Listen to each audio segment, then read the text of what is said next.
Hello, everybody. Welcome to the Pittsburgh Fringe Artist Chats. My name is Grant Knutson, and with my group Minion Productions, I spend most of my year just helping artists learn about various fringe festivals all over North America. But today we are learning about some of the shows coming up in the Pittsburgh Virtual Fringe, happening May 6th to 9th, including this show right here. Can you introduce yourself for everybody? Hello, everybody. My name is David Tyson. I'm the artistic director of the Weaver of Tales Theater Company. That is great. And what is the name of the show you're doing for Pittsburgh Virtual Fringe? I'm going to do the Renaissance Revisited.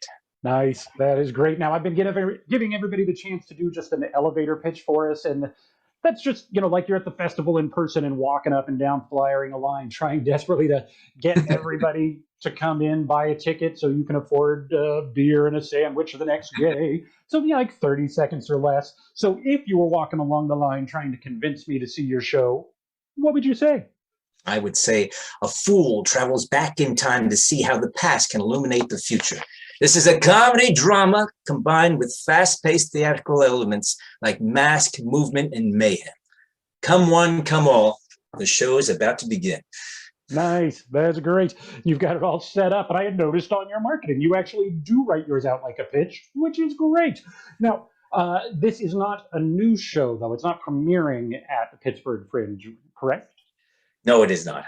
I've been doing this show, I give away my age here, for decades. Right? I test it off every once in a while. I change it. I tweak it a little bit.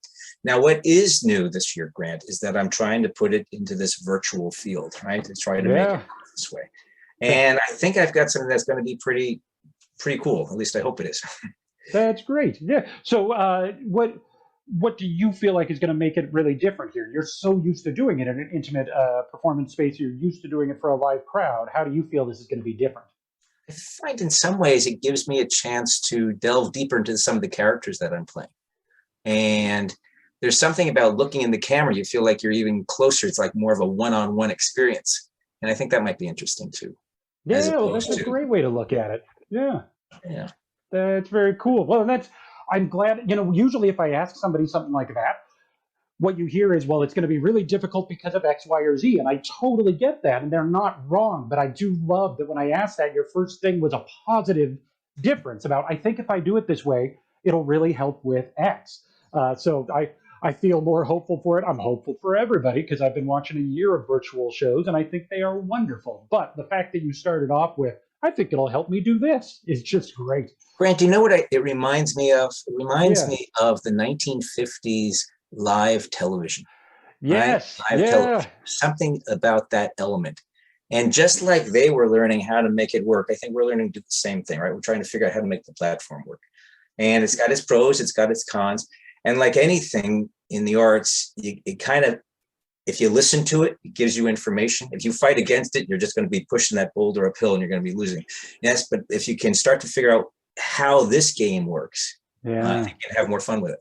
Oh, that's great. No, I love that. And I've actually talked to people before about that if you go back to that time in television, it was a similar transition. They were doing theater and putting cameras in there. And I just love that. Now, we are getting towards the end of the time. First of all, I did want to mention, I also know that you've been working at a school and teaching right now, so that I love you. You've got this positive attitude about it that you can share with people right now. Yeah. That is great. Really quick before we end off, I've been trying to get everybody to remember, not the performers, we all know this, but everybody watching to remember that this is still a fringe festival. It is still a big collaboration of 50 plus different shows all performing together. And one of the things we love about the fringe festivals is you can go in and binge watch, I don't know, like 5, 10 over a weekend and see all sorts of different styles, people, genres, weird, fun, unique things. So in that spirit, is there a show at the Pittsburgh Virtual Fringe that you are particularly excited to see? No, they're just hard. Nothing. That's not even my own. Not true. That's not true. I was curious about a couple of the shows. I like the one that says Love After Death. It's by the Happy Sad Artist Collective. And their catchphrase is, what happens when love meets anxiety? I mean, that just sounds kind of interesting. Which person cannot relate to that? Yes. And then another one I really liked was, I am in love with a fictional vampire. I mean, Yes. how do you go wrong with vampires? That's like I love what a title is its own tagline as well, its own pitch line. That's wonderful. Oh, thank you. So thank you everybody for watching. Please take that as your inspiration to also go check out all 50 titles and decide what you are going to see. And then join us back here May 6th to 9th for the Pittsburgh Virtual Fringe. Thank you, everybody. Look forward to seeing you.